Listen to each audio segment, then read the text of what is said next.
ഇന്ന് തന്നെ ഡൗൺലോഡ് ചെയ്യൂ. കാണൂ നിങ്ങളുടെ ഫേവറേറ്റ് ഷോസ്. പുറത്തിറങ്ങിയ രാധികയ്ക്ക് നേരെ നിയന്ത്രണം വിട്ട ഒരു കാറ് പാഞ്ഞു ചെന്നാൽ വരുണിന് ഒന്നും ചെയ്യാൻ സാധിക്കില്ല. So get ready. Okay. Radhika ഇടിച്ചു വീഴ്ത്തിയാൽ കാർ നിർത്തണ്ട, മുന്നോട്ട് പോവാം. ബാക്കി കാര്യങ്ങളെ ഞാൻ നോക്കിക്കോളാം. ശരി സർ. ഇവരൊക്കെ പറയുന്ന കേട്ട് അച്ഛനും അമ്മയും കള്ളത്തരം കാണിച്ചെന്ന് ഇവിടെയുള്ള എല്ലാവരും അങ്ങ് വിശ്വസിച്ചു അല്ലേ? എന്നാ പിന്നെ അവരൊക്കെ ഒന്ന് കാണണമല്ലോ. വരുൺ, വരുൺ, അതൊന്നും വേണ്ട. താൻ ചുമ്മായിരിക്കും. ഞാൻ പറയുന്നത് കേൾക്ക് വരുൺ. ഇവിടെ സംഭവിച്ച എന്ത് തന്നെയായാലും എന്റെ അച്ഛനും അമ്മയും അങ്ങനെ ഒരു കാര്യം ചെയ്യില്ല എന്നുള്ളത് സത്യ. പക്ഷെ അമ്മയുടെ കഴുത്തില് കണിമംഗലത്തെ പാരമ്പര്യമായിട്ടുള്ള മാല കിടപ്പുണ്ട്. അത് വന്ന വഴി നമുക്കറിയണം. അതിന് വേണ്ടത് സമയോ. ബഹളം വെച്ച വരുൺ ഒറ്റപ്പെട്ടു പോവും. ഞാൻ പറയുന്നൊന്ന് കേൾക്ക്. നടന്നത് എന്താന്ന് നമുക്ക് തെളിയിച്ചേ പറ്റൂ. വേണോടോ, എല്ലാത്തിനും ഒരു വഴി തന്റെ കൃഷ്ണൻ കാണിച്ചു തരും. അല്ലെങ്കിൽ പിന്നെ കണ്ണന്റെ ഭക്തയെന്ന് പറഞ്ഞ് മുഴുവൻ സമയം ആ പൂജാമുറി ഇരിക്കേണ്ട കാര്യം എന്താ? അമ്മയുടെ കണ്ണീന്ന് ഒഴുകിയത് ചൂട് കണ്ണീരാ. അത് വന്ന് വീണത് എന്റെ നെഞ്ചിലേക്കും. എന്ത് ത്യാഗം സഹിച്ചിട്ടായാലും എനിക്കിത് തെളിയിച്ചേ പറ്റുള്ളൂ.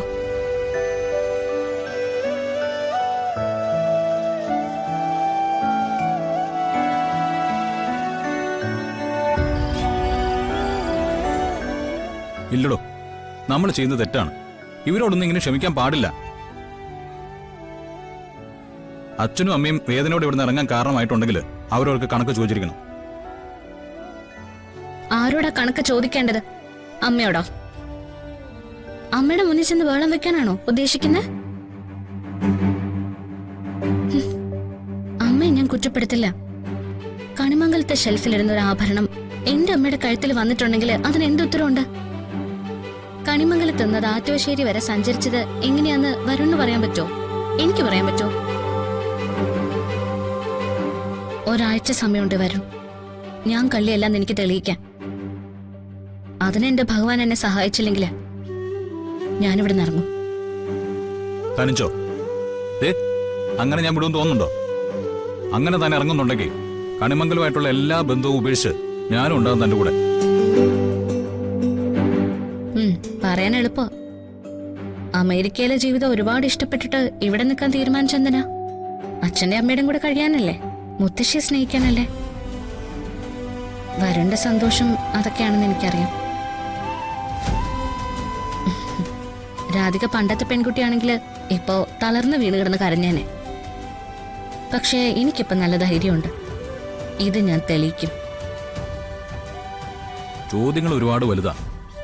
താൻ പറഞ്ഞതുപോലെ ആ മാല ഇവിടുന്ന് ആറ്റുവാശ്ശേരി വരെ എത്താനുള്ള ഒരു ദൂരം, അത് കൊണ്ടുപോയ ഒരാള്. ആ ആഭരണത്തിന്റെ കാര്യത്തില് ചെറിയമ്മ ഏട്ടത്തെ എനിക്ക് സംശയമുണ്ട്. അവരുടെ കൺമുന്നിൽ ഇതൊക്കെ നടക്കുമ്പോ ഞാൻ അവരുടെ കണ്ണുകളിൽ ശ്രദ്ധിച്ചതാ. പ്രതീക്ഷിച്ചൊരു കാര്യം നടക്കുന്ന പോലെയായിരുന്നു. പക്ഷേ അവരെ കൊണ്ട് ഇത് എങ്ങനെ സമ്മതിപ്പിക്കും? വരണത് വിട്ടുകളാ. നമ്മളിക്കാര്യം സംസാരിച്ചുകൊണ്ടിരുന്നാലേ വെറുതെ ടെൻഷൻ കൂടിക്കൊണ്ടിരിക്കുകയുള്ളൂ. നമുക്ക് സാധാരണ പോലെ ആവാം. എന്താ? ഉള്ളിലുള്ള ദേഷ്യം മുഴുവനും മുഖത്തുണ്ട്. ഒന്ന് ചിരിക്കാം. തനിക്ക് ചിരിക്കാൻ പറ്റുമോ? പറ്റും. ആത്മവിശ്വാസത്തോടെ ഞാൻ ചിരിക്കും. കണ്ണനെ കള്ളക്കണ്ണെന്ന് വിളിച്ചാലും കണ്ണൻ എന്നെ കളിയാക്കില്ല. വിശ്വാസം, അടിയുറച്ച വിശ്വാസമാണ്. അതാണ് തന്റെ കൈമുതല്. താൻ ജയിക്കൂടോ. താൻ ജയിച്ചില്ലെങ്കിലേ സത്യം തോറ്റുപോകും. പിന്നെ എന്തു വന്നാലും ഞാൻ കൂടെ ഉണ്ടാവും.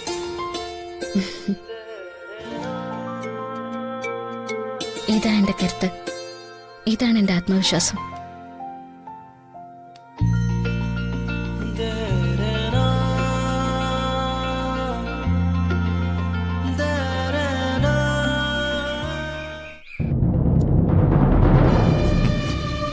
എന്റെ കണക്കൂട്ടൽ അനുസരിച്ച് വരുണും രാധികയും ഏത് നിമിഷവും ദാ ഇതിലേ വരാം. നമ്മൾ അവരെ പിന്തുടരുന്നു. വഴിയിൽ എവിടെയെങ്കിലും അവരെ കാറിൽ നിന്ന് ഇറക്കുന്ന കാര്യം ഞാൻ ഏറ്റു. അതെങ്ങനെ? അതിന് മാർഗമുണ്ട്. വരുണ് ഒരുപാട് ഫ്രണ്ട്സ് ഉണ്ട്. അതിൽ ഏതെങ്കിലും ഒരാള് അല്പം പ്രശ്നമുള്ള കാര്യത്തിൽ പെട്ടുകിടക്കുകയാണെന്ന് ഫോൺ ചെയ്ത് പറയാം. നേരിട്ട് കാണാന്ന് പറഞ്ഞാൽ വരുൺ അവിടെ തന്നെ വെയിറ്റ് ചെയ്യും. ആ വെയിറ്റ് ചെയ്യുന്ന സമയമാണ് നമുക്കുള്ളത്. Okay sir. വരുൺ വണ്ടിയിൽ നിന്ന് പുറത്തിറങ്ങിയാൽ സ്വാഭാവികമായും രാധികയും പുറത്തിറങ്ങും. പുറത്തിറങ്ങിയ രാധികയ്ക്ക് നേരെ നിയന്ത്രണം വിട്ട ഒരു കാറ് പാഞ്ഞു ചെന്നാൽ വരുണിന് ഒന്നും ചെയ്യാൻ സാധിക്കില്ല. So get ready. Okay. Radhika ഇടിച്ചു വീഴ്ത്തിയാൽ കാർ നിർത്തണം.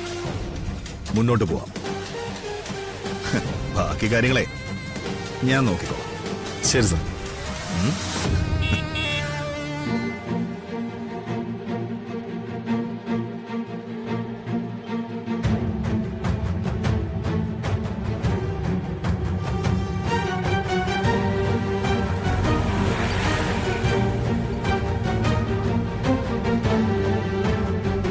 കണക്കൂട്ടലുകൾ തെറ്റിയില്ല. അതവരാ.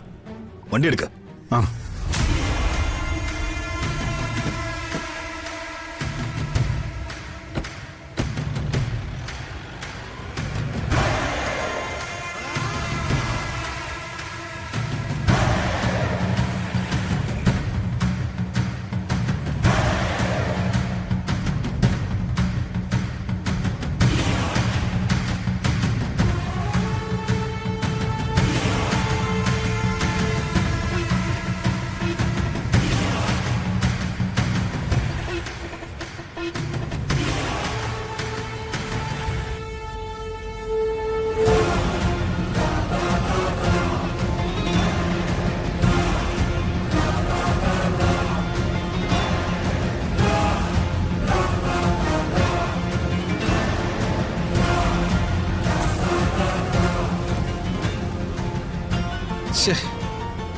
ഇതവന്റെ ഓഫീസിലേക്കുള്ള വഴിയല്ലല്ലോ. ഇനി ഇത് എങ്ങോട്ടേ പോകുന്നേ? ആർക്കറിയാം. നീ എന്തായാലും ഫോളോ ചെയ്.